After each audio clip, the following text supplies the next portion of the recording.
하나님 말씀 보겠습니다. 시편 42편입니다. 시편 42편 1절에서 5절까지입니다. 구약 성경 832페이지 시편 42편 1절에서 5절까지입니다. 다 같이 한 목소리로 합독해서 읽도록 하겠습니다. 하나님이여, 사슴이 시냇물을 찾기에 갈급함 같이 내 영혼이 주를 찾기에 갈급하니이다. 내 영혼이 하나님 곧 살아계시는 하나님을 갈망하나니 내가 어느 때에 나아가서 하나님의 얼굴을 배울까? 사람들이 종일 내게 하는 말이 내 하나님이 어디 있느뇨 하오니 내 눈물이 주야로 내 음식이 되었도다. 내가 전에 성의를 지키는 무리와 동행하여 기쁨과 감사의 소리를 내며 그들 하나님의 집으로 인도하였더니 이제 이 일을 기억하고 내 마음이 상하는도다. 내 영혼아, 내가 어찌하여 낙심하며 어찌하여 내 속에서 불안해하는가? 너는 하나님께 소망을 두라. 그가 나타나 도우심으로 말미암아 내가 여전히 찬송하리로다. 아멘. 예, 감사합니다. 옆에 계신 분 인사합니다. 잘 오셨습니다. 당신은 은혜 받은 사람입니다. 뭐 생방송으로 다 보셨기 때문에 간단하게 조금 말씀을 볼까 싶은데요. 제목이 하나님이 보이지 않을 때입니다. 뭐 이거는 믿음이 뭐 크다 작다 우리가 평가할 수 없지만 오래 믿었건 작게 믿었건 또 믿음이 좋건 나쁘건 그 상황에 따른 자기의 상태를 얘기할 수 있는 거거든요. 하나님이 보이지가 않아 너무 힘들다 그럴 때가 있거든요. 누구에게나. 근데 이걸 그냥 가만히 있으면 이건 해결되는 게 아니고 여기서 많은 신앙의 선조들이 어떻게 이걸 헤쳐나갔는지를 보는 것만으로도 굉장히 힘이 되는 겁니다. 그래서 내 발의 말씀이 내 발의 등이요 내 길의 빛이라고 하는 건 말씀 속에 해답이 있으니까 그렇거든요. 그래서 아까 얘기했던 것처럼 신자에게 있어서 3기가 필요하다 그랬죠. 그래서 믿음에는 끈기가 있어야 된다. 뭐 버티는 거. 우리가 무조건 그냥 막 무식하게 한다는 게 아니고요. 이것도 하나님 힘을 주셔야만 되는 거거든요. 어떻게 보면 믿음 가지고 하는 싸움이 제일 큰 싸움이에요. 지구표고 싸우는 거야 뭐 그냥 하는 거지만 믿음 가지고 싸우는 게 내 육신적인 행위로 아니라 믿음 가지고 싸우는 거 굉장히 큰 거거든요. 그래서 버티는 걸 얘기하는 겁니다. 버티고 견디고 지금 나라가 많이 어지럽고 힘들어요. 이럴 때일수록 우리가 뭐 당파 싸움 하는 것도 아니고 뭐 사람을 어떻게 뭐 지지하고 하는 것도 아니고 역사는 계속 반복이 되는데요. 우리나라가 이런 위기도 많이 있었지만 우리나라 안 망했거든요. 참 신기해요, 진짜. 그래서 우리 애국가에 하나님이 보호하사라고 하는 건 참 귀한 말이에요. 말씀드렸잖아요. 여러분 어느 나라건 자기 나라의 국가가 4절까지 있는 데는 없어요. 찬송가에 있던 곡이 애국가가 되다 보니까 완전히 우리나라는 뭐 기독교 국가이지도 않은데 애국가 가사에 하나님이라고 계신다는 건 굉장한 거거든요. 안 망한다는 거예요, 결국. 그러니까 얼마나 우리가 잘 버티느냐, 그리고 어떻게 견디느냐, 이제 그게 중요한 겁니다. 이게 그냥 쉽게 포기하는 것도 별로 안 좋은 거거든요. 그래서 또 믿음 가진 자의 예배는 생기 있게. 우리는 이게 가까이 있으니까 청라는 너무 멀어가지고 얼굴이 잘 안 보여요. 근데 우리는 가까우니까 좋네. 어떻게 안 가셨어? 안 가셔서 오늘 이렇게 볼 수 있는 거잖아. 가셔서 나 못 보잖아요. 저만 또 애탈 뻔했는데 남아주셔가지고 너무 감사한데 예배를 통해서 이 생기가 있다는 거. 우리 아이들 얼마나 예뻐요. 애들 진짜 생기 있거든요. 또 우리 뭐 애들 체일도 이제 곧 중학교 가고 예원 애들 교복 입혀놓으면 애들 얼마나 예쁜지 몰라요. 학생다운 그 생기가 있잖아요. 그 학생이 학교에 있을 때 제일 생기 있는 거죠. 그 학생이 어디 노래방에 있고 어디 뭐 바에 있고 막 그러면 그거는 안 되는 거잖아요. 하나님의 백성이 어디서 제일 생기가 있어야 되냐? 예배 때 생기가 있어야 돼요. 딴 데 말고. 어디 뭐 이상한 데서 생기가 넘쳐나면 당장의 결과가 오는 게 아니거든요. 이건 점점 그렇게 되는 거예요. 예배를 통해서 하나님 주신 생기를 얻으시기 바랍니다. 이 근거가 있냐? 근거 있죠. 에스겔 37장 10절에 보니까 딱 그래요. 말씀을 대언하고 나니까 생기가 임하니까 마른 뼈에서 군대로 돼버리. 갭이 얼마나 큰 겁니까? 그냥 일반 사람이 군대가 되는 게 아니라 마른 뼈가 군대가 됐다는 건 모든 것을 초월하는 생기가 있는 거거든요. 중요한 겁니다. 중요한 거. 자, 그러면서 이게 이제 우리의 삶으로 연결되는 거죠. 삶 속에서는 온기입니다. 따뜻한. 그래서 어르신들 기억날 거 우리 옛날에 안성기 씨가 가슴이 따뜻한 사람과 만나고 싶다라는 맥심 광고 카피가 있었어요. 그래서 가슴이 따뜻한 사람은 뭐지? 그때 이해가 안 됐는데 지금은 이해가 됩니다. 따뜻한 사람을 만나면 나도 따뜻해지는 거예요. 차가운 사람 만나보세요. 내가 차가워지는 게 아니라 관계가 멀어지는 거죠. 따뜻한 사람. 이 따뜻함이 어디서 오냐면 하나님이 하신 축복이에요. 그래서 저 사람이 왜 이렇게 차가울까라고 하면 축복 못 받아서요. 은혜 못 받으면 사람이 냉랭할 수밖에 없어요. 교회 일도요. 하나님 은혜 가운데 하게 되면 따뜻함 속에 하는 겁니다. 따뜻함. 그게 이제 여유가 생겨요. 참 사람이 어떻게 이렇게 따뜻하지? 이게 어떤 육신적인 게 아니고 느껴지는 게 있다니까요. 근데 이게 어느 날 그냥 그렇게 되는 게 아니에요. 하나님의 선물 믿음을 통해서 구원받고 구원받은 자가 예배 속에 있을 때 계속해서 힘을 얻고 삶 속에서 드러나는 거예요. 드러나는 거예요. 삶 속에서 경험이 아니라 삶 속에서 증명을 하는 거예요. 증명. 그래서 우리가 제일 영향을 받으려면 좋은 영향, 나쁜 영향을 떠나서 가족들은 같이 살기 때문에 이게 굉장히 중요한 겁니다. 그 사랑이라고 하는 거, 그 따뜻함이라는 거, 말 한마디라도 가족이기 때문에 저는 이게 너무 친하다고 해서 막 말 함부로 하는 거 난 그것도 별로더라고. 그게 나중에 이제 싸움의 빌미가 되는 거거든요. 제가 한 20년 지기 제 형들 또 우리 동기 목사님 4명이 있는데 지금은 이제 교단도 달라졌어요. 교단도 달라. 원래는 한 교단이었는데 다들 이제 각기 제 길로 가가지고 이제 각 교단으로 갔는데 우리 4명이 모여서 대화를 하는 걸 보고 우리 한나사모가 얘기를 하더라고요.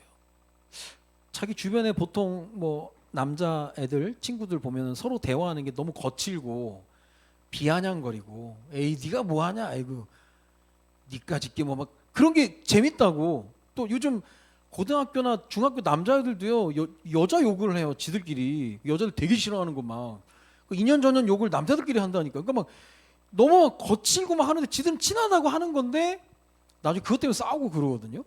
근데 우리 4명의 그 목회자의 특징은 서로 존중해요. 그 딱 말이야. 사랑은 무례하지 않는다는. 그래서 아버지가 아들을 무례하지 않게 대하고 아들도 아버지는 무례하게 대하지 않고 내가 낳은 자녀라고 해서 함부로 무례하게 하는 건 그건 정말 안 좋은 겁니다.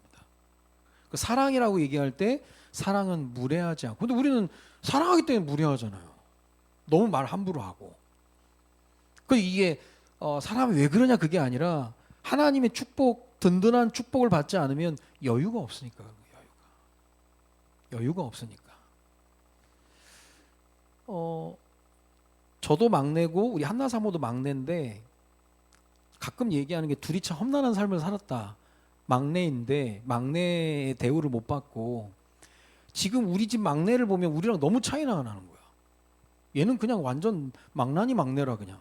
얘는 요구사항도 너무 많고 어저께도 토요일 날 제가 잠을 못 자면 이제 메시지하는데 지장이 있으니까 어제 얘기했거든요.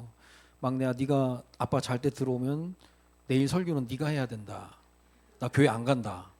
내가 진짜 얼마나 무서운 사람인지 보여주겠다. 근데 또 들어오는 거예요. 안 된다고 막 얘기하는데 울고 있는 거예요. 또 문 앞에서. 무섭대요. 그래서 뭐가 그렇게 무서운지 모르겠는데 그래서 울어서 데리고 들어와서 결국 그래서 같이 잤다니까요. 그래서 우리가 하는 말이 옛날에 막내 흥환이도 이랬을 텐데 받아준 사람이 없어가지고 참 우리가 험난하게 살았다면서. 근데요 그게 이제 이런 상황 저런 상황에 볼 때 부모가 자녀를 상대하는 게 아주 건강하고 무례하지 않게 하는 게요. 아이들에게 배요 그게. 근데 이들이 다른 사람을 상대할 때 함부로 말 안 합니다. 함부로 뭐 혼나는 거죠. 이게 이거예요. 그래서 우리가 이것저것 뭐 하는 건 또 뭐 당장에 바꾸기 어렵지만 말하는 거, 행동하는 태도들은 우리가 자꾸 뭐 지적이 아니라 바른 걸 잡아줘야 되는 겁니다.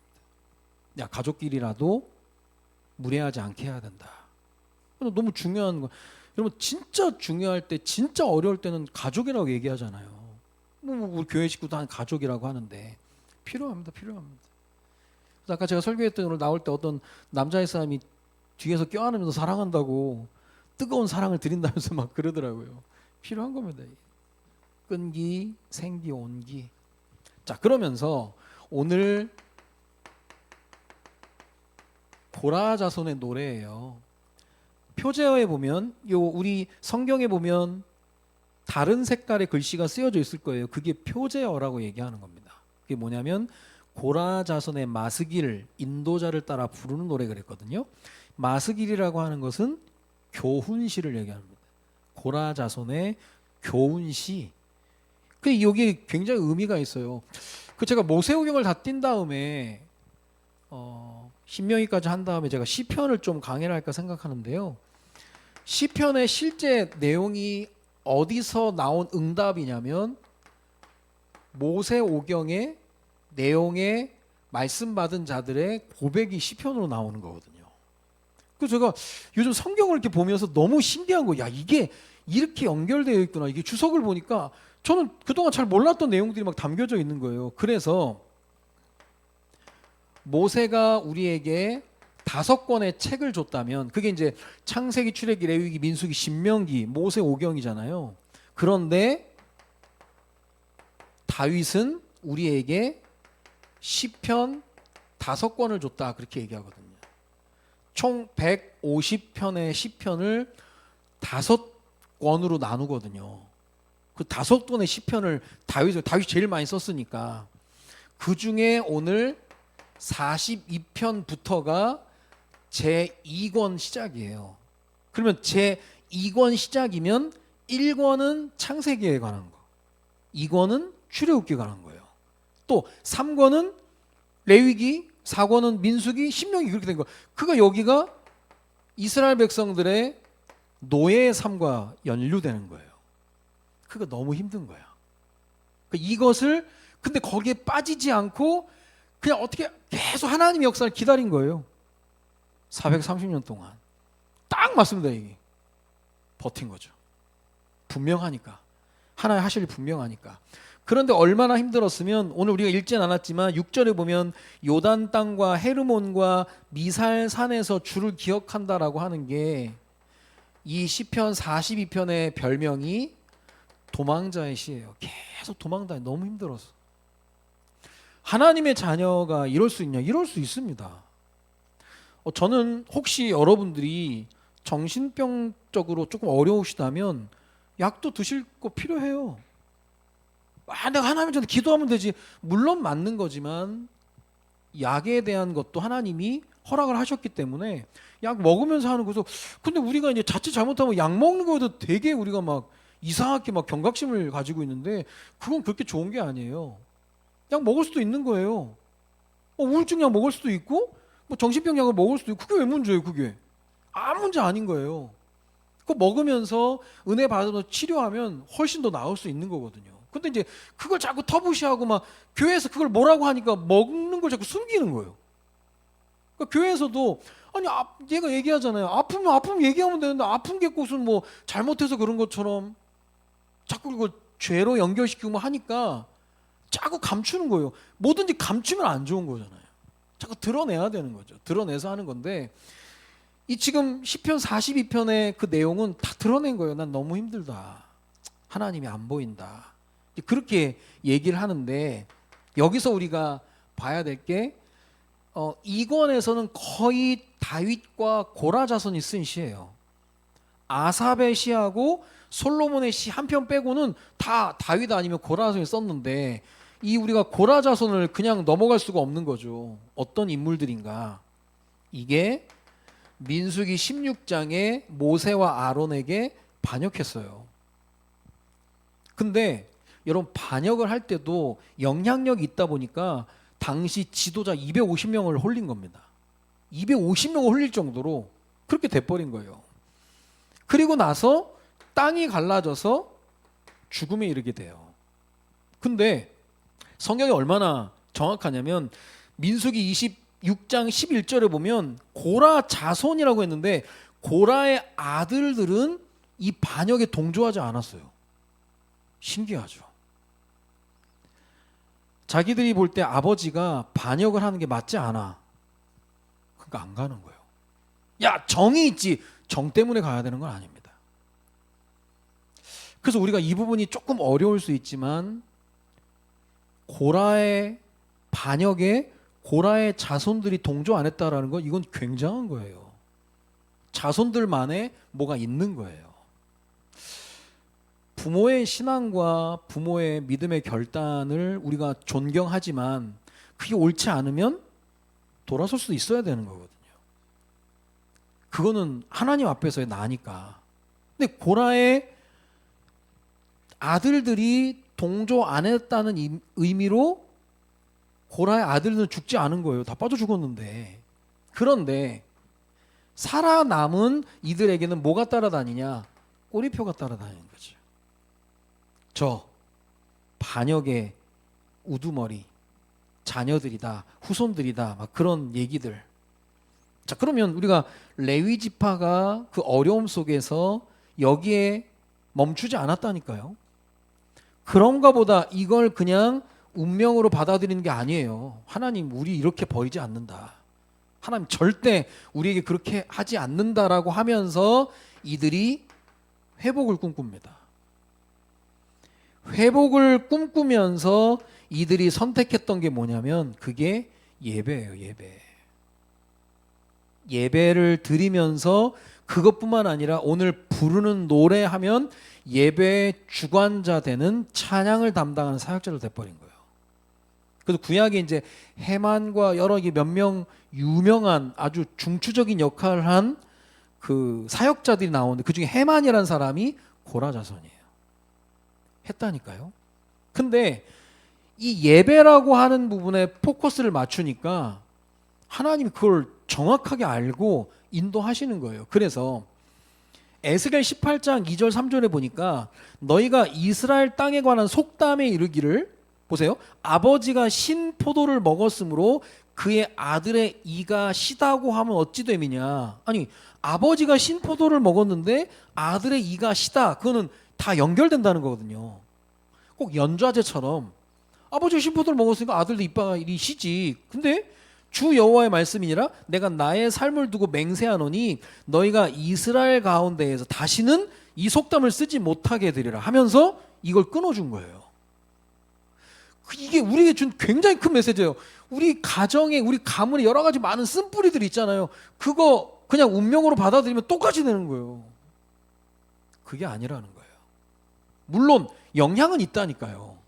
영향이 있는데 그게 그 가정과 가문을 향한 정확한 기도 제목 되는 거예요. 좋은 면도 있고 나쁜 면도 있죠. 좋은 면은 살려야 되겠지만 나쁜 면 나중에 우리가 그거에 대한 하나님의 약속 제대로 붙잡고 이거 속으로 들어가지 않으면 다 핑계됩니다. 그거. 아버지 때문에, 어머니 때문에, 할아버지 때문에, 할머니 때문에. 근데요, 신기한 건 그런 건 기억력은 짱이야. 그건 절대 안 까먹어. 그래서 그랬다면서. 무서운 겁니다. 무서운 거. 모든 실패의 원인을 그걸로 잡아버리는데 이 고라 자손이 이거 하나 붙잡은 거. 예배. 하나님이 들어 쓰시는데 쉽게 말하면 예배라고 하는 것은 우리가 사람의 시선이 아니라 나는 하나님의 시선만 신경 쓰겠다 그거거든요. 큰 믿음의 결단. 너희들이 아무리 우리한테 얘기해도 우리는 예배, 그것도 예배 주관자, 찬양하는 자. 그러니까 1절부터 4절까지 내용이 너무 힘든 거예요, 사실. 자, 이런 상황에서 이들이 예배를 주관하기 위해서 앞에 섰다. 말들이 얼마나 많겠어요. 야, 쟤네 아버지 저기란다. 요즘 시대는 별것도 아니가지고 시비 걸고 하는데 옛날에 하나님께 반역해서 뭐 여러분 땅이 갈라져서 빠져 죽었다라고 하는 건 굉장한 하나님의 시청각 교육이거든요. 야, 니네 이러면 이렇게 된다? 그렇게 보여준 건데 그 당사자의 자녀들이 예배 주관절 앞에 서 있는데 사람들 말도 많았을 거예요. 뭐 그래서 은혜가 안 된다. 뭐 쟤네가 뭐 그렇다면서 뭐 이런저런 얘기들. 교회에서는 그런 얘기 필요 없습니다. 그들보다는 하나님이 이들에게 더 관심이 있는 거예요. 사람의 시선보다는 하나님의 시선을 바라보는 자들. 그래서 똑같아 이제 위기 가운데 아주 진실하게 간 거예요. 진실하게. 그 진실은 딴 게 아니라 나의 연약함을 인정하는 거죠. 그러다 보니까 이런 멋진 신앙의 고백이 나오는 거예요. 인생이 밋밋하지 않다니까요. 이런 굴곡이 있고 하는 게 사실 메시지가 있는 거거든요. 그러니까 자기의 상황을 목마른 사슴에 비유해가지고 그 갈급함, 그 갈망, 그 배고픔에 대한 여러 가지 많은 것들, 내가 주를 어떻게 배울까? 이거는 내가 자리를 지키면서 하나님 임재를 기다리는 걸 얘기하는 거다 그랬죠. 보다가 아니라 배다, 배울까라고 하는 건. 근데 얼마나 힘들었으면 눈물이 음식이 될 정도로. 사실 우리가 현장 사역을 하다 보면 눈물 날 때 많죠, 뭐. 근데 그게 다른 사람에게 공감을 줄 수 있다면 굉장히 중요한 부분들입니다. 그러면서 좋은 기억들이 있는데 지금이 너무 힘드니까 주저앉을 수 있는데 용기를 얻어야 되는 거예요. 두려워도 계속 가는 거. 용기 있게. 그래서 이들이 딱 3가지 고라선에 결단하는 거예요. 내가 어찌하여 낙심하며 어찌하여 내 속에서 불안해하느냐. 너희는 하나님께 소망을 두라. 지금 우리나라 이 시국 진짜 기도하기 좋은 때예요.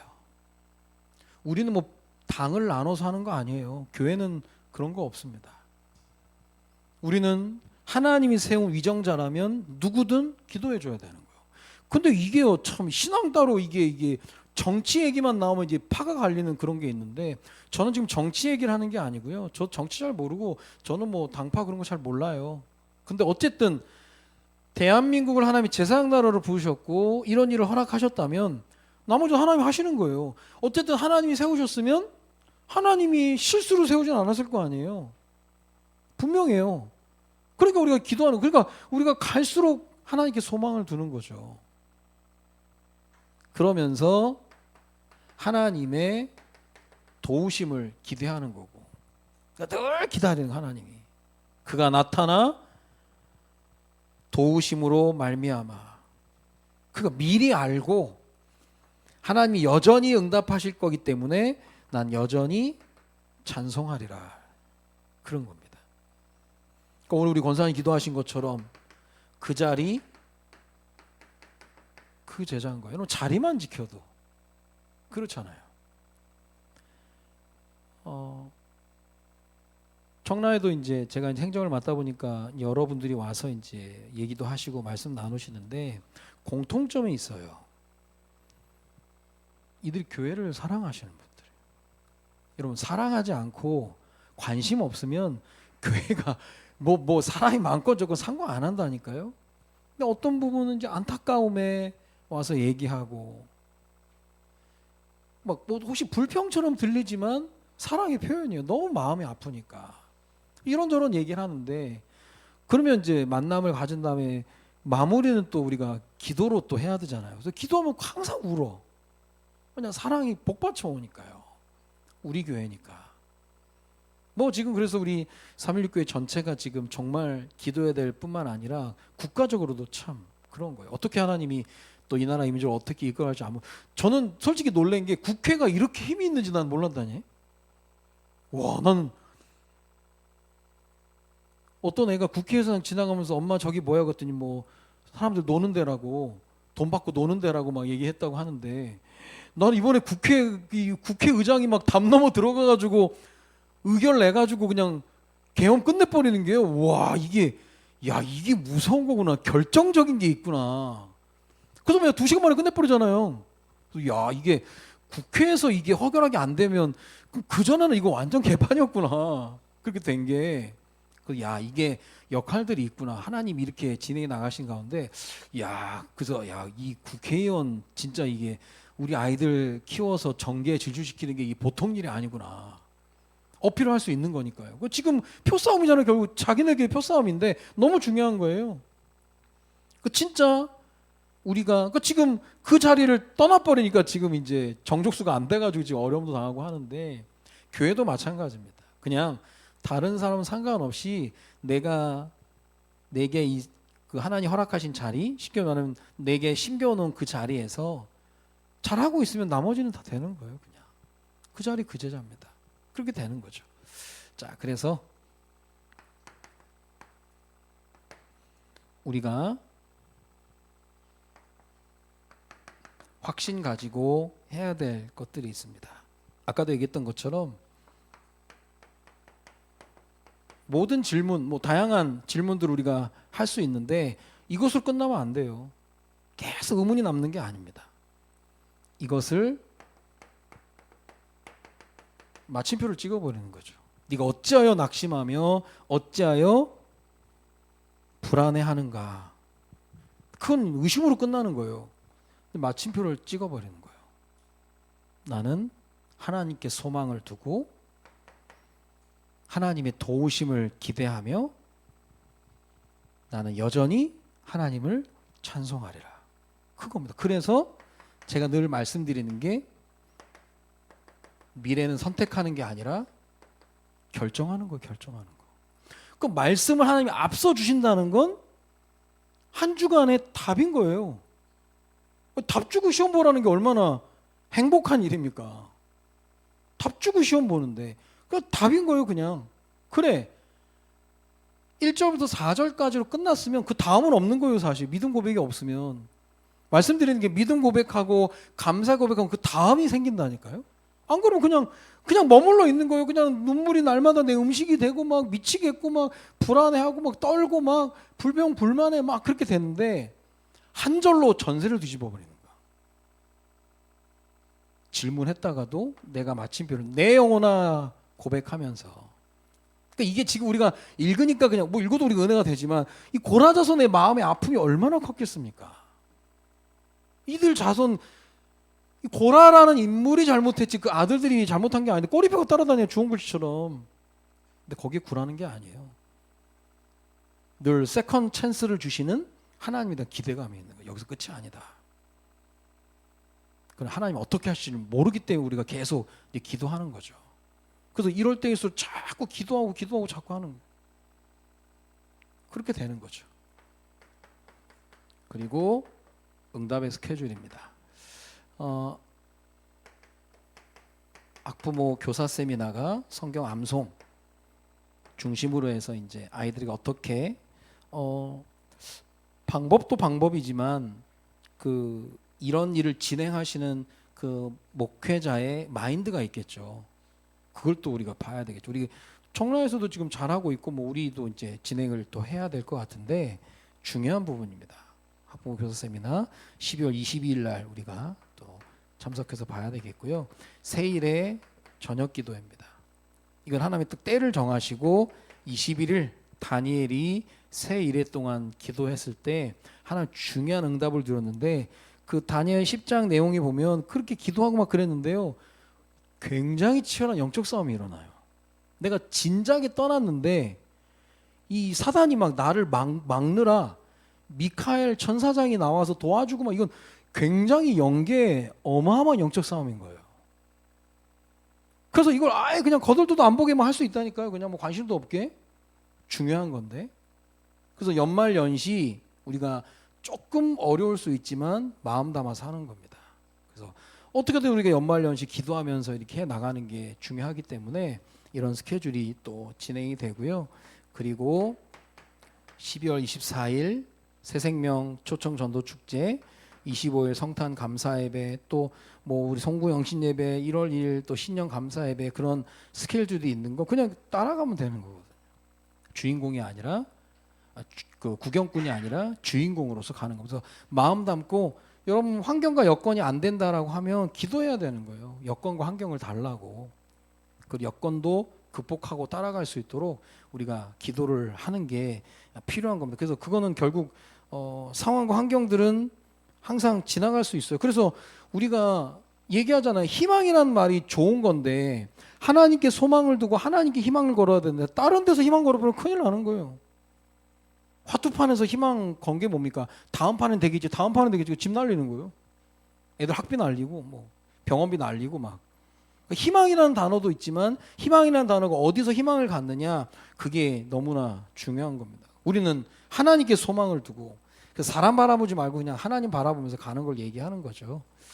자, 그러면서 우리 목사님 미국 일정이 사모님과 17일까지 진행이 되고요. 18일 오후에 또 귀국하시게 되는데 뭐 저는 목사님이 건강이 많이 회복되셨구나 감사하더라고요. 그냥 계속 기도했으니까 뭐 금요 기도 때마다 계속 기도하고 뭐 평상시에 계속 관심 갖고 기도했는데 회복되셔서 이렇게 가시게 됐구나 감사한 거예요. 그게 응답으로 보여져야 되는 겁니다. 근데 기도 따로 응답 따로가 아니라 내 기도 속에서 우리 목사님들이 가시게 됐구나. 또 우리 박예우 선교사님이 또 졸업을 하시면 또 앞으로 어떻게 사역이 정일지 모르거든요. 그것도 놓고 또 기도하시고 여러 가지 많은 것들을 또 보고 돌아올 수 있는 그러한 과정들이기 때문에 여러분들 아시고 또 미국 사역 일정을 두고 함께 기도해 주시면 감사하겠습니다. 오늘 하나님이 보이지 않을 때 위기인 것 같지만 그래서요 조금 아프고 힘들고 상황이 그런 건 우리를 참 힘들게 하지만 이런 작품들이 나온다니까. 그 진짜 우리가 조금 그래서 우리 국민일보에 역경의 열매 그러잖아요. 역경이 있는데 열매가 나오는 거예요. 그럼 역경이 아무리 힘들었어도 열매를 보면서 그 역경이 아무것도 아니었음을 고백하게 되는 거죠. 여기까지 인도하시는 에베네셀 하나님을 찬양할 수밖에 없는 겁니다. 여러분의 상황이 이럴 수 있어요. 하나님이 보이지 않을 때 막막하다. 거기서 머물러 있으면 안 됩니다. 빨리 예배의 자리에서 하나님께 내 영혼에게 자꾸 선포하는 거예요. 하나님께 소망을 두고 도우심을 기대하고 나는 내가 있어야 될 여전히 있는 자리에서 찬송할 때 모든 응답이 따라오게 되는 겁니다. 오늘 하나님이 주시는 새로운 힘, 능력, 또 위로와 또 새로운 시작이 있어지는 귀한 은혜의 시간이 되시길 주님의 이름으로 축원드립니다. 기도합니다. 살아계신 하나님, 때때로 우리 삶 가운데 하나님이 보이지 않는 막막할 때가 있는데 고라 자손의 일생을 보면서 이들의 아픔이 얼마나 큰지 어려움이 얼마나 큰지 그러나 이들이 그걸 운명으로 받아들이고 끝내는 것이 아니라 예배와 말씀 붙잡고 운명을 짓밟고 일어서서 하나님을 찬양하는 자들로 거듭났던 것처럼 우리 인생에서도 그러한 역전 드라마가 써내려갈 수 있도록 주님이 인도하여 주옵소서. 내 영혼에게 선포하기를 너는 하나님께 소망을 두고 하나님이 나타나 도우심을 기대하며 내가 있어야 될 자리에서 여전히 찬송하며 나아가는 우리 사랑하는 귀한 자녀들 될 수 있도록 주님이 인도하여 주옵소서. 감사를 드리며 예수 그리스도의 이름으로 기도드립니다. 아멘.